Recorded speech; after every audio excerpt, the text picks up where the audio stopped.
Good morning all of you. मेरा नाम विकास कुशवाहा है और जैसा कि हम लोग देख चुके हैं कि पिछली दो क्लासेस हम लोग जो है अटेंड कर चुके हैं, जिसमें क्या समझाना है, क्या बताना है, ये सारी चीज़ें मैं आपको बता चुका हूँ एक एसोसिएट को। तो अब जो ये तीसरी क्लास जो अभी होने वाली है, हम लोगों की जो तीसरी ट्रेनिंग होने वाली है, उस व्यक्ति को क्या बताना है तीसरे क्लास में। तो सबसे बड़ी चीज़ ये है कि हम एक फॉर्मेट देंगे। एक तो जो मैं फॉर्मेट दे रहा हूँ वो बेसिक ट्रेनिंग का है, ठीक है।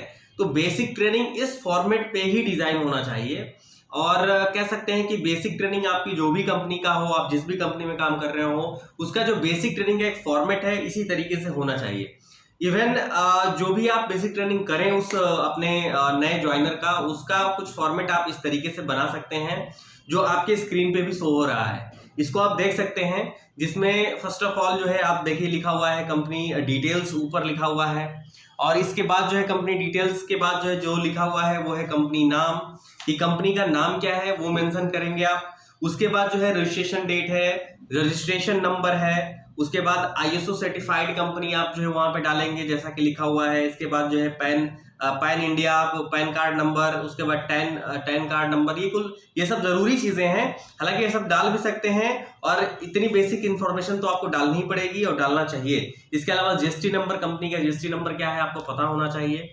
इसके अलावा आपका हो गया टोल फ्री नंबर, कंपनी का नंबर है, वो सारी चीजें आप डालेंगे वहां पे कि टोल फ्री नंबर क्या है कंपनी का, अगर है तो डालिए।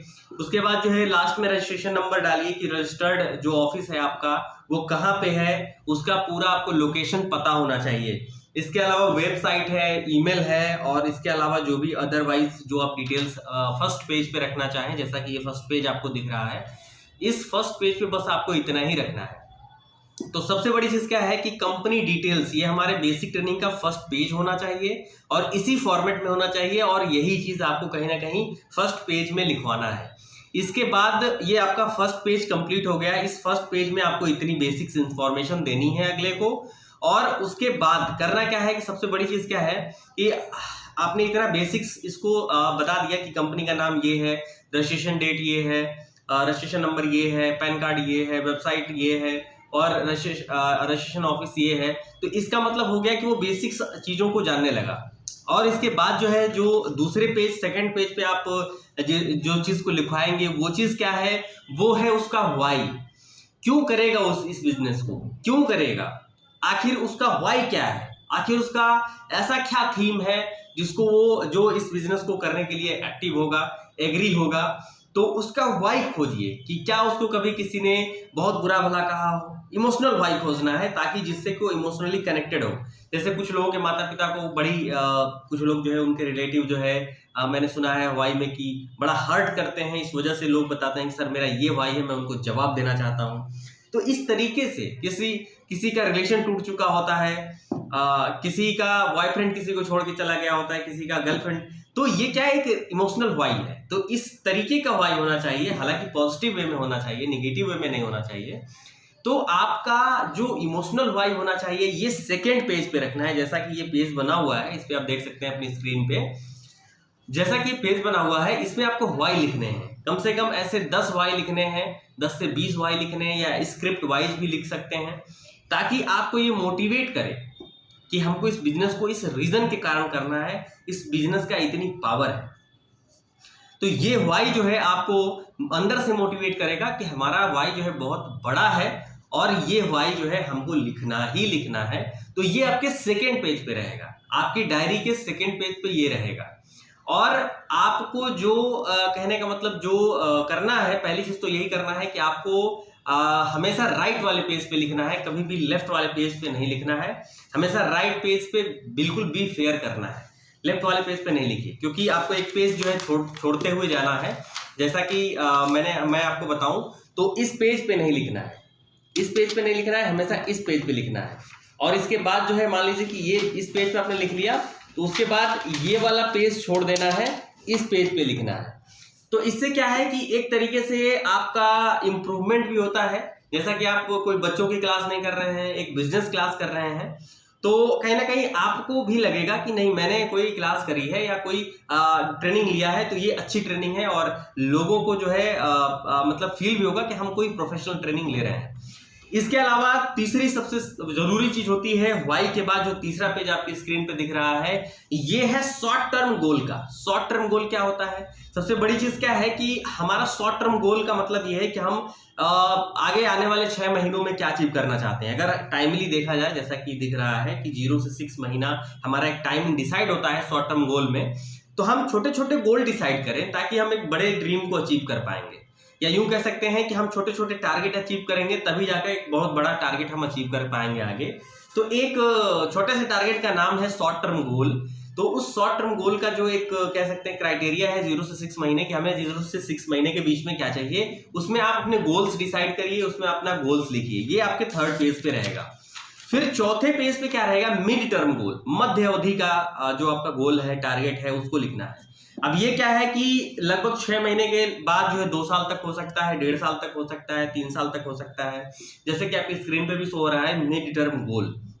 इसको इस फॉर्मेट में लिखना है। और मिड टर्म गोल जो है ये मध्य अवधि का है। 6 महीने के बाद जो भी 2 साल आने वाले आपके समय है इस बिजनेस के अंदर, उसमें आपको क्या क्या चाहिए वो चीज इस फॉर्मेट के अंदर डालना है, इस फॉर्मेट के अंदर आपको लिखना है। और फॉर्मेट सेम रहेगा, फॉर्मेट यही रहेगा।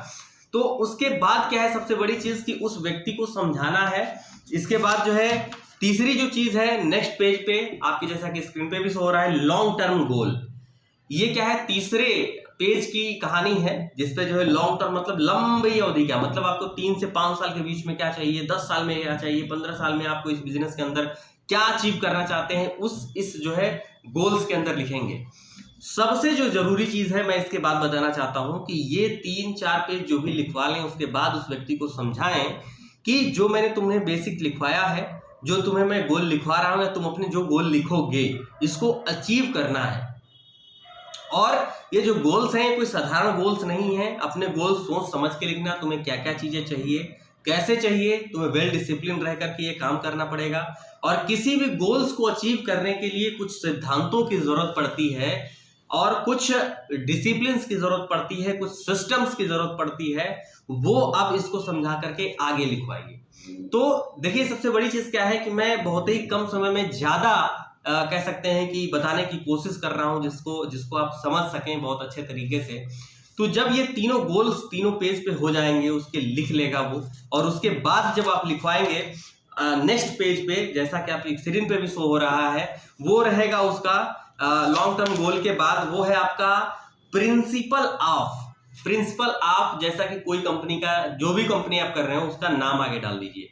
प्रिंसिपल ऑफ अमुक कंपनी, प्रिंसिपल ऑफ अमुक कंपनी, प्रिंसिपल ऑफ ये कंपनी, प्रिंसिपल ऑफ ये कंपनी। मतलब क्या है? प्रिंसिपल ऑफ एबीसी कंपनी मतलब क्या है? आप अपनी कंपनी का नाम डालिए वहां पे। तो प्रिंसिपल ऑफ मतलब प्रिंसिपल क्या है मेरी कंपनी के। सो उसमें से जो पहला प्रिंसिपल है, जैसा कि आपकी स्क्रीन पे भी शो हो रहा है, कम से कम 4 प्रिंसिपल उसको लिखवाइए जो बहुत ही तगड़े हैं, बहुत ही इफेक्टिव हैं, बहुत ही शानदार है, बहुत ही कह सकते हैं कि रिजल्ट ओरिएंटेड है। ये इसका रिजल्ट बहुत अच्छा मिला है लोगों को। तो पहला जो इसमें प्रिंसिपल आप लिखवाइए, आपकी स्क्रीन पे शो हो रहा है, blindly follow your great upline. ठीक है, because upline is a lifeline. पहला जो चीज लिखवाइए, blindly follow your great upline. अब इसका मतलब समझिए, उस व्यक्ति को भी समझाना है अपने थ्रू कि इसका मतलब क्या है ब्लाइंडली फॉलो योर। मैं इसलिए बता रहा हूं क्योंकि कुछ डाउनलाइंस ऐसी होती हैं जो आप कहोगे कि सीधे तरीके से आप कहेंगे कि ये कर लीजिए, वो नहीं करेगी। इसलिए नहीं करेगी क्योंकि वो पूछेगी क्यों, कैसे, कब, कहां, नहीं, ये नहीं, वो नहीं, फलाना निपटाना, कुछ नहीं। उससे सिर्फ बोलेगी मैं जो आपको बोल रहा हूं उसको ब्लाइंडली फॉलो करते जाओ। Blindly follow your active upline, blindly follow your great upline. ये चीज पहली जो है आपके कहीं ना कहीं प्रिंसिपल में होना चाहिए।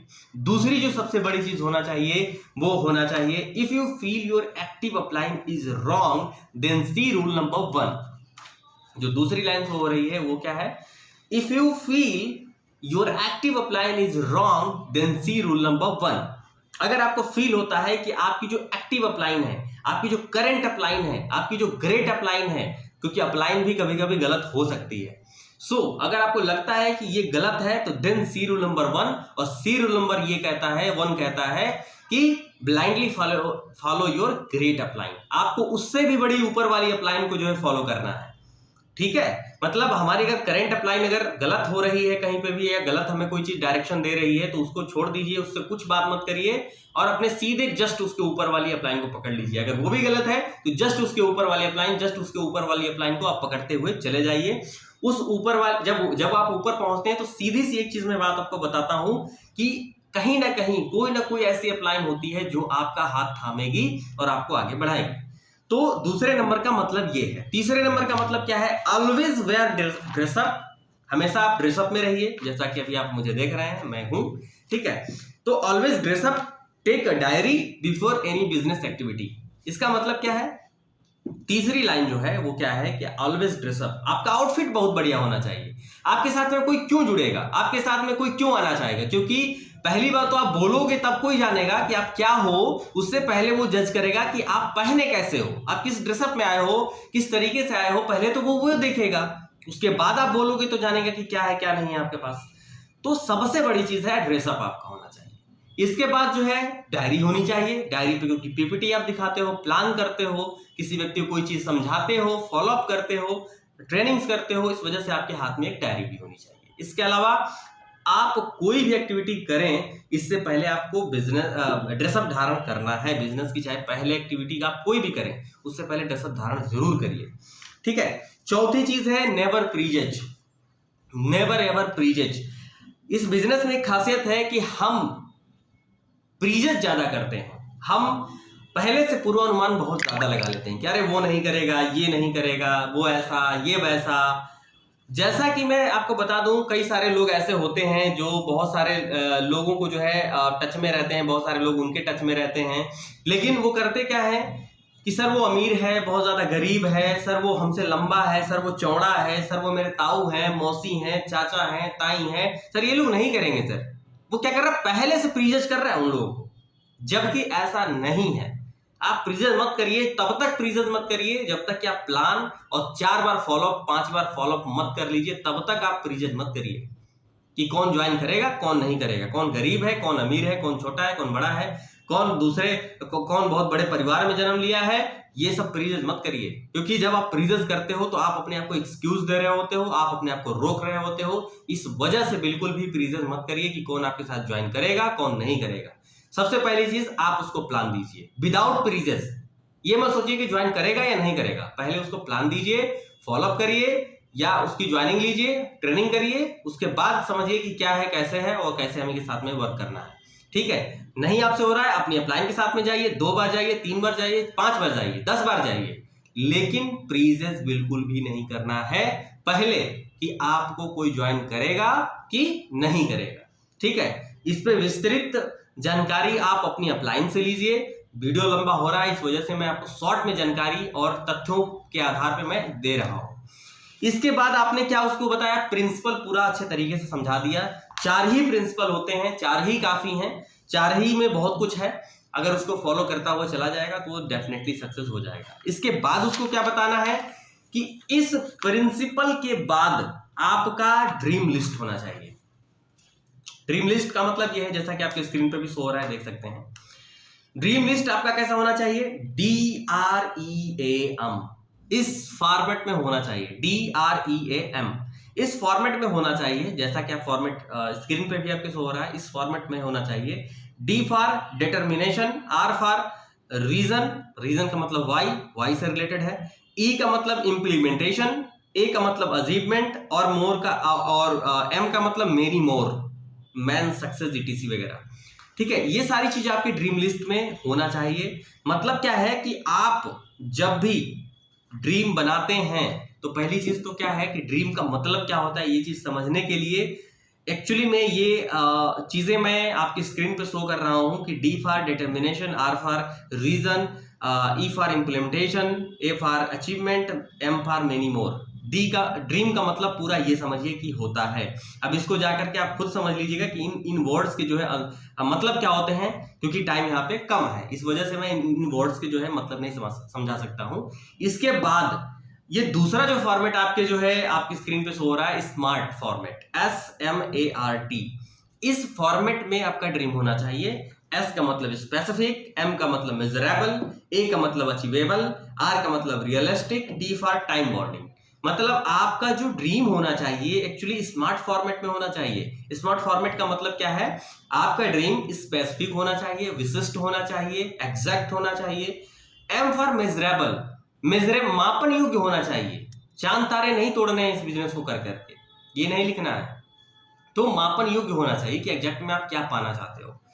ए फॉर अचीवेबल, प्राप्त करने योग्य होना चाहिए, आभासिक नहीं होना चाहिए, वास्तविक होना चाहिए।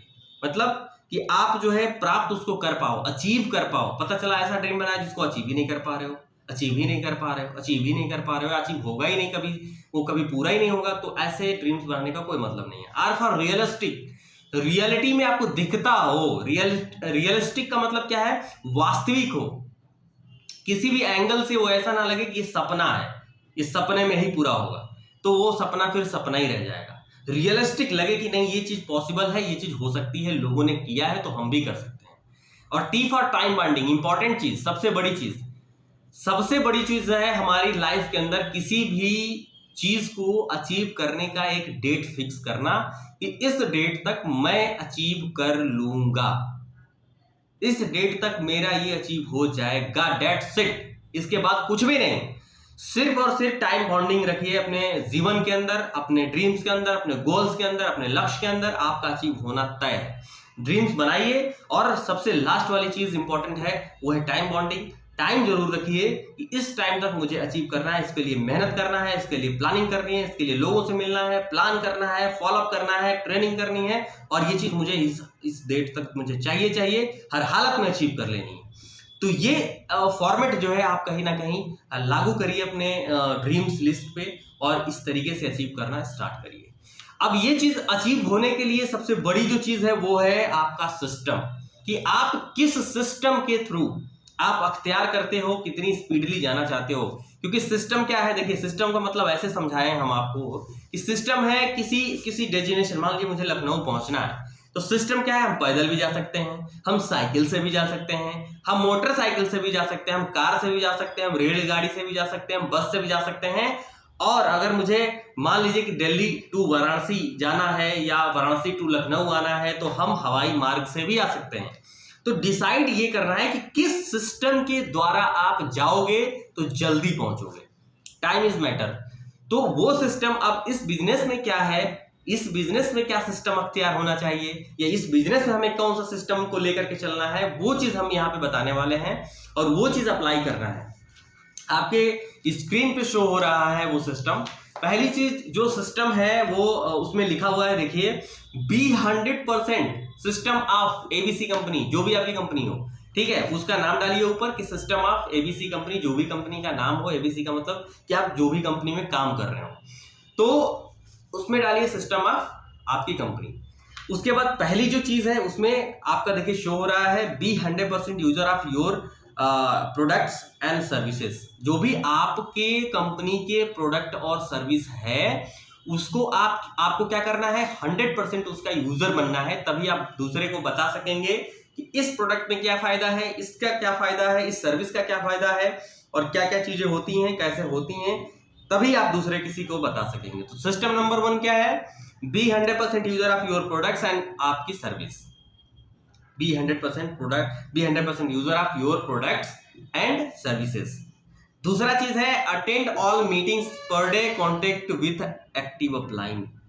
सबसे बड़ी चीज, अटेंड ऑल मीटिंग। आपकी जितनी मीटिंग्स होती हो, आपके शहर में, आपके गांव में, आपके कस्बे में, आपके जोनल में, आपके जो है पूरे क्षेत्र में जितनी भी मीटिंग्स होती हैं, उनमें से एक भी मीटिंग मिस मत करिए। चाहे वो बोर्ड मीटिंग हो, होम मीटिंग हो, आपकी जो है खुद की मीटिंग हो, सेल्फ मीटिंग हो, 1-to-1 मीटिंग हो, या आपको जो है किसी सीनियर ने इन्वाइट किया है ट्रेनिंग मीटिंग के लिए, ट्रेनिंग मीटिंग हो, या बीओपी हो, एक बहुत बड़ा सेमिनार होने वाला हो, उसको कभी भी आप मिस मत करिए। किसी भी तरीके की वेन्यू मीटिंग मत मिस करिए। किसी भी तरीके का आप जो है कहीं ना कहीं आप ट्रेनिंग मीटिंग मत मिस करिए। आपका ज्ञान जो होगा, आपका नॉलेज जो होगा इस मीटिंग में ही आता है। आपको बहुत सारी कलाएं जो इस मीटिंग के अंदर आती है। इस वजह से सिस्टम में दूसरे नंबर पर यह है कि आप किसी भी मीटिंग को अटेंड हमेशा करिए, किसी भी मीटिंग को मिस मत करिए। तीसरी चीज है, इफ यू मतलब आप अपनी कंपनी के यदि एसोसिएट हैं रियल वाले, तो आपको 6 हैबिट अपनानी है। अब वो 6 हैबिट कौन सी है? पहली चीज ये है जिसमें आपको कहीं ना कहीं एक सक्सेसफुल पर्सन के तरीके से जो है वो जो है लेकर के जाएगी। उनमें से पहली जो चीज है वो है yearly get up in the morning, early get up in the morning. इसका मतलब है कि आपको सुबह में जल्दी उठना है। इसका मतलब क्या है कि जो सक्सेसफुल शख्सियत होता है वो जल्दी सुबह में उठता है, पहली हैबिट। दूसरी habit exercise mind and body का करना है, एक्सरसाइज माइंड एंड बॉडी। दूसरी habit exercise mind and body, किसका? Mind and body. दूसरी हैबिट किसका डालना है? माइंड एंड बॉडी का डालना है कि हमारी जो हैबिट में है वो हम अपने दिमाग का जो है हम कर रहे हैं कि नहीं एक्सरसाइज, हम अपनी बॉडी का एक्सरसाइज कर रहे हैं कि नहीं कर रहे हैं। तीसरी सबसे चीज, बड़ी चीज, per day planning for your business. आपको पर डे प्लानिंग करनी है अपने बिजनेस की। मैंने कल क्या किया, आज क्या कर रहा हूं और क्या क्या मैं करने वाला हूं, उसकी पूरी प्लान है। कल मैं क्या करूंगा, परसों मैं क्या करूंगा, इसका डे प्लान आपको करना है पर डे। तो आपको प्लानिंग करनी है अपने बिजनेस की, किसको क्या देना है, किसको क्या बोलना है, किससे क्या बात करनी है, किससे कहाँ मीटिंग करनी है, किसको कितना जो है आगे पहुंचाना है। ये पूरा सेटअप आपको जो है आपको अपनी डायरी में करना है, मतलब डे प्लान करना है, प्लानिंग करनी है। चौथी चीज, रीड अ बुक्स। आपको पर डे रीड करनी है बुक्स, अपने जो है सुझाए गए अपलाइन के द्वारा जो भी आपको बुक्स सुझाई जाती है उस बुक को रीड करना है। उस बुक्स में बहुत सारी बुक्स आती हैं जिसको आपको रीड करना चाहिए। इसके अलावा विजुलाइज योर ड्रीम। आप अपने ड्रीम्स को विजुलाइज करिए। विजुलाइजेशन में बहुत ज्यादा पावर होती है, विजुलाइजेशन में बहुत ज्यादा पावर होती है, कहा जाता है। सबसे बड़ी चीज है कि मैं बताना चाहूंगा कि विजुअलाइजेशन में इतनी ताकत है कि अगर आप अपने दिमाग में अपनी आंखें बंद करके अगर अपने ड्रीम को सोच रहे हैं तो अपने ड्रीम्स को आप पक्का करते जा रहे हैं, मुझे अचीव करना है और एक दिन ऐसा आता है कि उस चीज को आप अचीव कर लेते हैं। इसके अलावा सबसे लास्ट वाला पॉइंट वो है analysis your every action. Record बनाइए, रिकॉर्ड कि मैंने आज क्या किया, कल क्या किया, परसों क्या किया, नरसों क्या किया था, फिर उसके पहले क्या किया था, ये आपने क्या किया, एनालिसिस कर लिया, रिकॉर्ड बना लिया। अब उस रिकॉर्ड को आप क्या कर रहे हैं, एनालिसिस कर रहे हैं। तब आपको पता चलेगा कि आपकी त्रुटियां क्या है और आप त्रुटि क्या कर रहे थे, आपको सीधा क्या करना है, सही क्या करना है।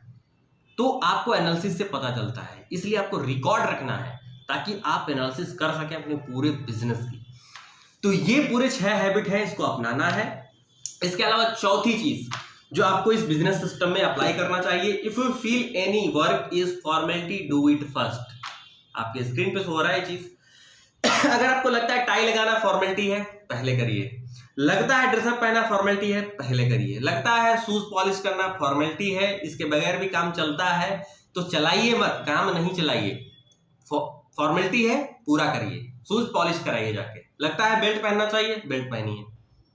लगता है कि डायरी लेना चाहिए, डू इट फर्स्ट, उसको पहले करिए।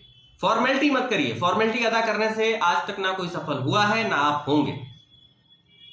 तो फॉर्मेलिटी अदा मत करिए। आपको जो चीज जरूरी है, जो सुझाया गया है, जो अपलाइन द्वारा दिया जा रहा है, उसको आप ग्रैब करिए, लीजिए और आगे बढ़िए। ठीक। इसके बाद 5वीं चीज, रेगुलर एक्टिविटी और proper contact of your active upline.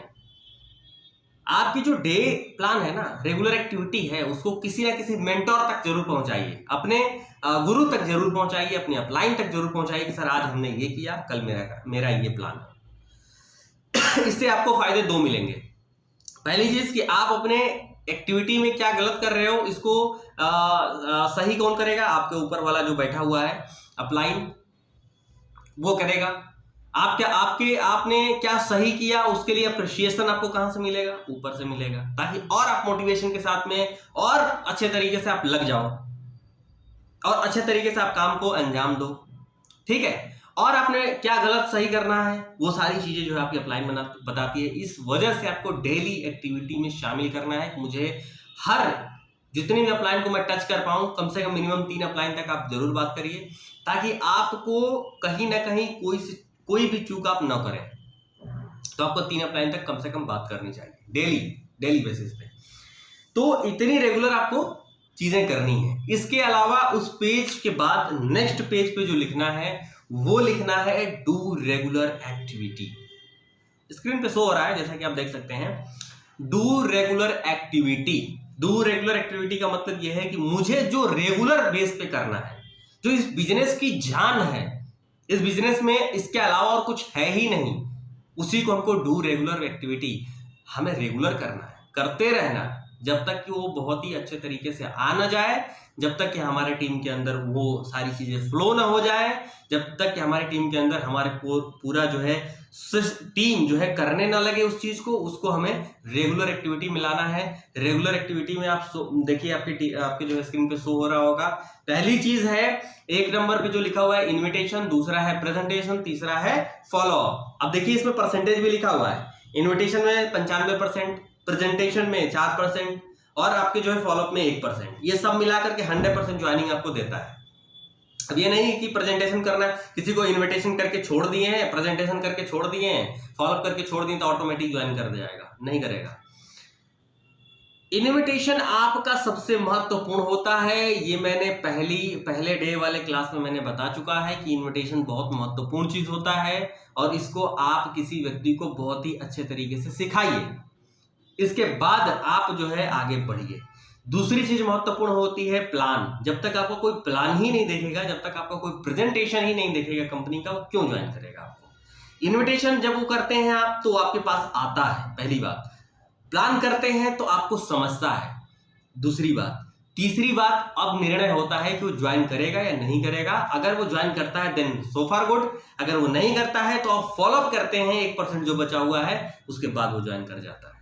कई प्रकार के आदमी होते हैं, कई प्रकार के लोग होते हैं, उनको कुछ लोग तो ऑटोमेटिक ज्वाइन कर जाते हैं इन्विटेशन प्रेजेंटेशन के बाद, और कुछ लोग नहीं ज्वाइन करते हैं, उनके लिए फॉलोअप बना है। 1% जो छूट जाते हैं लोग, तो 1% उनके लिए जरूरी है। 99% आप कंप्लीट कर चुके होते हैं, कुछ लोग 99% पे ज्वाइन होते हैं, कुछ लोग 100% पे ज्वाइन होते हैं, कोई तो जो है उसको 25 बार फॉलोअप करना पड़ता है, वो तब ज्वाइन होता है। आपके मित्र ही कुछ ऐसे हैं जो अब तक नहीं ज्वाइन किए होंगे।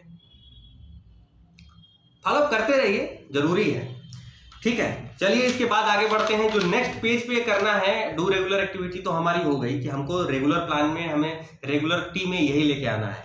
इसके बाद जो है सबसे जो बड़ी चीज है वो है क्या, कि ये जो हम कर रहे हैं, हमारे जो पीछे ड्रीम्स हैं वो पूरे कैसे होंगे, सबसे बड़ी चीज। तो उसमें क्या है, मेंटेन योर कॉन्टेक्ट लिस्ट। आप अपने कॉन्टेक्ट लिस्ट को क्या करिए, मेंटेन करिए। अब वो कैसे करेंगे, उसका फॉर्मेट जो है मैं आपके स्क्रीन पे दे रहा हूं। हालांकि ये फॉर्मेट आप जो है अपने डायरी पे आप बना सकते हैं। हालांकि मैं ये कटिंग जो है डायरी का ही मैं आपको शो करा देता हूँ, हो रहा है, शो हो रहा है, देखिए। तो इस पे जो है कहीं ना कहीं आप जो है इस तरीके का फॉर्मेट जो है आप रखिए अपने डायरी पे, ताकि बहुत सारी चीजें मालूम चल सकेगा, जिसमें सीरियल नंबर, नाम, mobile number, address, relation, city और मार्क। जैसे कि नाम मान लीजिए कि विकास कुशवाहा, मोबाइल नंबर ये है, कहाँ से बिलोंग करते हैं, यहाँ से बिलोंग करते हैं, रिलेशन फ्रेंड का है, सिटी कौन सी है, ये है, रिमार्क क्या है, इनको हम 100% देंगे, ये ज्वाइन कर जाएंगे, ठीक है। तो इस तरीके की चीजें जो है आप इस तरीके का फॉर्मेट जो है अख्तियार करेंगे। इससे पहले maintain your contact list. Contact list किसका होना चाहिए, इसके बाद देखिए कॉन्टेक्ट लिस्ट किसका किसका होना चाहिए। देखिए शो हो रहा है आपकी स्क्रीन पे, F = फ्रेंड्स। फ्रेंड फॉर्मेट में आपका तो पहली बात तो होना चाहिए लिस्ट, जिसमें जो है F फॉर फ्रेंड होता है, R फॉर रिलेटिव्स होता है, I फॉर इंस्टीट्यूट फ्रेंड होते हैं, N फॉर नेबर्स होता है, D for domestic people, S for stranger. मतलब हमको किसके किसके कॉन्टेक्ट रखने हैं, फ्रेंड के रखने हैं, रिलेटिव्स के रखने हैं, इंस्टीट्यूट फ्रेंड्स के रखने हैं, नेबर्स के रखने हैं, डोमेस्टिक पीपुल के रखने हैं, स्ट्रेंजर के रखने हैं। स्ट्रेंजर इसमें सबसे महत्वपूर्ण चीज है, वो है आपका अजनबी, जो आपको जानता ही नहीं है। अब समझ के देखिए, दो बातें हैं। आपको जानने वाले लोग हमेशा इस दुनिया में कम मिलेंगे, लेकिन आपको न जानने वाले लोग इस दुनिया में बहुत ज्यादा हैं। उन्हीं को बोला जाता है स्ट्रेंजर, अजनबी। कभी रेल यात्रा करते हुए कुछ लोग मिल जाते हैं जो आपको जानते ही नहीं, उनका भी कॉन्टेक्ट नंबर आपके पास आ जाता है, उनसे बातचीत होने लगती है, फ्रेंडशिप हो जाती है, फ्रेंडशिप कर लेते हैं, फिर बिजनेस के लिए इन्वाइट करते हैं, ज्वाइन कर जाते हैं, काम करते हैं, आपको बहुत ऊपर तक लेके चले जाते हैं। तो वो अजनबी होते हैं, और अजनबियों की ज्यादा से ज्यादा लिस्ट बनाइए। कभी भी आपके पास कॉन्टेक्ट लिस्ट की कमी नहीं पड़ेगी। कुछ लोग बोलते हैं, आगे चल के बोलेंगे, अभी ट्रेनिंग के पार्ट में हम आपको आगे बताएंगे कि सर मेरे पास कॉन्टेक्ट लिस्ट खत्म हो गया है, सर है ये नहीं है कि उसको प्लान दिखाने जाए। तो सबसे बड़ी चीज क्या है कि आप जो है कॉन्टेक्ट लिस्ट इन लोगों के रखिए, रखना प्रारंभ करिए, रखना शुरू करिए, बनाइए, बनाते रहिए। स्ट्रेंजर तो बनाने के लिए है, स्ट्रेंजर सिर्फ हमेशा जो है दोस्ती करिए, स्ट्रेंजर का हमेशा जो है कॉन्टेक्ट लिस्ट लीजिए। कभी किसी स्ट्रेंजर से मुलाकात हो ना, उसको अपना नंबर दे के आइए, उसका नंबर लेके आइए। कभी भी आपका बिजनेस में कभी भी किसी लोगों की कमी नहीं पड़ेगी। तो इस वजह से आप अपने पूरे ड्रीम्स को फुलफिल कर पाएंगे, क्योंकि आपके पास जब गोली रहबे नहीं करेगा तो कैसे आप निशाना साधेंगे। आपके पास मान लीजिए तर्कस में तीर है ही नहीं, 2 ही तीर है, 2 ही लोग हैं, दोनों को प्रेजेंटेशन दिखाया, दोनों ज्वाइन नहीं किए, तब आप क्या करेंगे? तब तो आप कहेंगे कि भाई इसमें कुछ होता नहीं है, इस बिजनेस में कुछ होता ही नहीं है, वो तो मैं पहले ही जान रहा था, तो मुझे पता नहीं कहाँ फंसा दिए। लेकिन जब आपके पास 100, 200, 500, 1000, 3000, 10,000 का कॉन्टेक्ट लिस्ट होता है तो आप 1 नहीं ज्वाइन करे कोई बात नहीं, 2 नहीं किया कोई बात नहीं, 10, 20, 50 कोई ना कोई तो ज्वाइन ही करेगा ना, दिखाएंगे तो प्लान को। लेकिन पहले उससे पहले होना तो चाहिए कॉन्टेक्ट लिस्ट। तो कॉन्टेक्ट लिस्ट आपको ज्यादा बनाना है ताकि 2, 4, 10, 20, 50 हो, नहीं हो ज्वाइन करे तो कोई समस्या नहीं है। ठीक है, इसके आगे बढ़ते हैं। अब सबसे देखिए, ये जो बिजनेस करना है इंपॉर्टेंट चीज है, गौर से सुनिएगा। ये जो बिजनेस है इसको हमको करना कैसे है? सबसे बड़ी चीज, इसको हमको एथिक्स एंड कल्चर में रह के करना है। उदंडता पूर्वक बिल्कुल भी नहीं करना है, किसी से आप शब्द नहीं बोलना है, किसी को गाली नहीं देना है, किसी पे गुस्सा नहीं करना है, कोई भी ईगो नहीं रखना है अपनी टीम के साथ में, किसी व्यक्ति के साथ में, किसी गेस्ट के साथ में, बिल्कुल भी ये चीज नहीं करनी है। आपको एथिकल रहना है, एथिकली चीजों को करना है, प्लान को प्रमोट करना है, क्रॉस लाइनिंग नहीं करनी है, किसी से नेगेटिव बात नहीं करना है अपनी टीम के अंदर या अदर टीम के अंदर। किसी भी तरीके से आपको हमेशा पॉजिटिव बातों को ही लेके आगे बढ़ना है। कभी भी किसी की जो है आलोचना नहीं करनी है, कभी किसी का गुणगान अगर करना हो तो सबके सामने करिए, अगर उसको कोई चीज समझानी हो, बतानी हो, इसकी कमियां गिनानी हो तो उससे अकेले में बात करिए, वो भी पॉजिटिव बात करिए, समझाने जैसा, आलोचना करिए उसकी। ठीक है, तो आगे बढ़ते हैं। हमको एथिकल रहना है, एथिक्स ऑफ कल्चर के साथ में काम करना है। और एथिक्स ऑफ कल्चर का जो है प्रमाण आपके स्क्रीन पे है, उसमें जो पहली चीज लिखा हुआ है वो है काइंड हार्टनेस। आपको नेक दिल, स्वीट स्पीचर के काइंड हार्टनेस, मतलब इसका मतलब हो ही जाता है कि आप बहुत नेक दिल इंसान है ना। इसके बाद दूसरा हमारा एथिक्स में आता है वो है पैशन, आपको जुनूनी तरह के काम करना है। तीसरी चीज है लव, आप हमेशा अपनी डाउनलाइन, अपलाइन और आपकी क्रॉस लाइन इवन गेस्ट से सबसे प्यार करना है। इस दुनिया में जितने लोग हैं सबसे प्यार करना है। लव, क्योंकि इस बिजनेस में अगर आप प्यार नहीं कर सकते हैं अपने ड्रीम से, अपने अपलाइन से, अपने सिस्टम से, अपनी कंपनी से, अपने प्रोडक्ट से, तो फिर आप आगे नहीं बढ़ पाएंगे। आपको प्यार करना ही पड़ेगा इन सब चीजों से, क्योंकि यही आपको सक्सेस दिलाते हैं।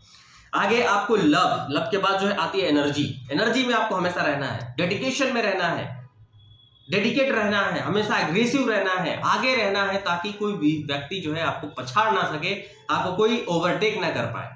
और किसी को ओवरटेक करना पसंद नहीं है तो आप इस बिजनेस में कैसे पीछे हो सकते हैं? तो हमेशा एनर्जेटिक रहिए, हमेशा पावरफुल बने रहिए। और सबसे इंपॉर्टेंट चीज जो मैं आपको बताने वाला हूं कि इस बिजनेस में पैसे का बिजनेस होता है, पैसा आता है, जाता है, कभी आपके पास रुकता है, कभी डाउनलाइन के पास रुकता है, कभी अपलाइन के पास रहता है। तो कभी भी पैसों के मामले में, कभी भी बिजनेस के मामले में ईमानदार बनिए, ईमानदार रहिए, ईमानदारी सिखाइए और ईमानदारी तरीके से इस बिजनेस को ईमानदार होकर काम करिए। अपने काम में ईमानदारी रखिए, अपने बिजनेस में ईमानदारी रखिए। पैसे का हेरफेर मत करिए, पैसे का लेन देन मत करिए। जो भी बिजनेस का पैसा आया तुरंत कंपनी को इन्फॉर्म करिए और तुरंत कंपनी को पहुंचाइए। ना ही किसी अपलाइन को देना, ना ही किसी डाउनलाइन को देना। हाँ, ट्रस्टेबल पर्सन की बात अलग है कि जो व्यक्ति आपके साथ ईमानदार है उसको आप दे सकते हैं, वो अदर बात हो गई। लेकिन आपकी जिम्मेदारी है कि इस पैसे को, इस बिजनेस को कंपनी तक पहुंचाना आपकी रिस्पॉन्सिबिलिटी बन जाती है। इस वजह से आप ईमानदार कहलाएंगे। ईमानदार व्यक्तियों के जो है बहुत छवि होती है। आप भी ईमानदार हैं नो डाउट, क्योंकि आप इस ट्रेनिंग को जो है यहाँ तक देख चुके हैं। तो इसका मतलब है कि आप भी अपने काम को करने के लिए ऑनेस्ट हैं बिल्कुल। तो आप कहीं ना कहीं इस बिजनेस को जो है इस तरीके से करना है, ये आपकी पूर्ण बेसिक ट्रेनिंग है। इसके अलावा एक मैसेज होता है जो अपनी किसी डाउनलाइन को ज्वाइन आपने कराया तो अपनी अपलाइन तक उसकी जानकारी देते हैं उस मैसेज के द्वारा। वो मैसेज क्या है वो आपकी स्क्रीन पे शो हो रहा है। उस मैसेज को आप जो है रीड कर सकते हैं और वो मैसेज जो है हमेशा अपनी किसी नई डाउनलाइन को अपनी एक सुपर अपलाइन से अवगत कराने के लिए मैसेज का प्रयोग होता है। उसका कॉन्टेक्ट नंबर आप अपलाइन का देते हैं और वो डाउनलाइन जो है आप मतलब कि वो मैसेज लिखती है और उस अपलाइन तक पहुंचता है। तो इससे पता चलता है कि उस अपलाइन की टीम में आपने जो है इतने इतने लोगों को ज्वाइन करा दिया है। उस मैसेज का प्रमोशनल मैसेज होता है। इस मैसेज का पूरा श्रेय जो है यही होता है, ध्येय यही होता है, उद्देश्य यही होता है कि अपलाइन को पता चल सके कि आपकी टीम में कितने लोग ज्वाइन हो रहे हैं या ज्वाइन हुए हैं। तो उस मैसेज को जो है मैं पढ़ देता हूँ। लिखा हुआ है, गुड मॉर्निंग सर और मैम, आई एम विकास सिंह। आप अपना नाम डाल सकते हैं उस जगह पे, आप अपनी डाउनलाइन का नाम वहां पे डला सकते हैं। जो व्यक्ति प्रमोट करेगा उसका सेम टू सेम नाम रहेगा वहां पे, सीधी सी बात है। फ्रॉम, आप जहां से हो वहां आप वहां पे लिख सकते हैं फ्रॉम। जैसा कि मैं गाजीपुर वाराणसी से हूं, तो मैंने लिखा यहाँ पे गाजीपुर या Varanasi. Sir I am active associate in the downline of current upline का नाम लिखना है वहां पे। मतलब मैं जो है जैसे mister Ram, mister Shyam, mister Ghanshyam, mister Saurabh sir, है ना, मिस्टर, इस तरीके की कोई भी चीज आप बोल सकते हो जो आपकी करंट अपलाइन हो। तो I am active associate in the downline of current upline का नाम, फिर 2 अदर और डाउनलाइन का अपलाइन का नाम जो आपके जस्ट ऊपर आती हैं, ऊपर के ऊपर आते हैं 2 लोग, उनका नाम लिख करके, और उसके बाद लिखेंगे sir please save my number and always support with me, है ना। मतलब सर आप मेरा नंबर सेव कर लीजिए और मुझे हमेशा सपोर्ट करिएगा। ये जो है आप उनको पूरी अच्छे तरीके से जो है अपने मैसेज के द्वारा बता देते हैं। तो सबसे बड़ी चीज आपको समझ में आ गई कि हमको बेसिक ट्रेनिंग में ये सारी चीजें बताना है, सारी चीजें समझाना है, सारी चीजें एक नए एसोसिएट को देना है। क्योंकि यहाँ पे आपकी बेसिक ट्रेनिंग समाप्त होती है, और अगर आपको कोई कंफ्यूजन होता है तो नो डाउट आप जो है हमसे ये चीज कंसल्ट कर सकते हैं, मुझको मैसेज डाल सकते हैं, और अगर आपको कोई चीज इसमें दिक्कत समझ में आती है तो मैं आपका हेल्प करने के लिए जो है तत्पर हूं। और आपकी बेसिक ट्रेनिंग यहीं पे कंप्लीट होती है। उस नए व्यक्ति को ये बेसिक ट्रेनिंग हार्दिक रूप से देना ही देना है, किसी भी तरीके से देना है। और सबसे बड़ी चीज मैं आपको बता दूं कि इसके बाद उस व्यक्ति की मानसिक मेंटलिटी को जो है चेंज करना है और कहना है कि आप बिल्कुल आज के बाद आप एक अच्छे व्यक्ति के तरीके से इस बिजनेस को करेंगे, अच्छे व्यक्ति के तरीके से इस बिजनेस में चलेंगे। ये चीज एक तरीके से उसको एक एनवायरनमेंट में ढाल करके, बता करके, और उसके बाद जो है अब उस व्यक्ति को नेक्स्ट अब कहने का मतलब ये है कि पावदान उतारने की जरूरत है उसका फील्ड के अंदर अपने साथ में। तो ये हम नेक्स्ट क्लास में सीखेंगे। कहने का मतलब है कि चौथे क्लास में सीखेंगे, और चौथे क्लास का इंतजार करिए क्योंकि चौथा क्लास भी बहुत ही जबरदस्त होने वाला है। तो thank you all of you, और मिलते हैं नेक्स्ट चौथे क्लास में। Thank you.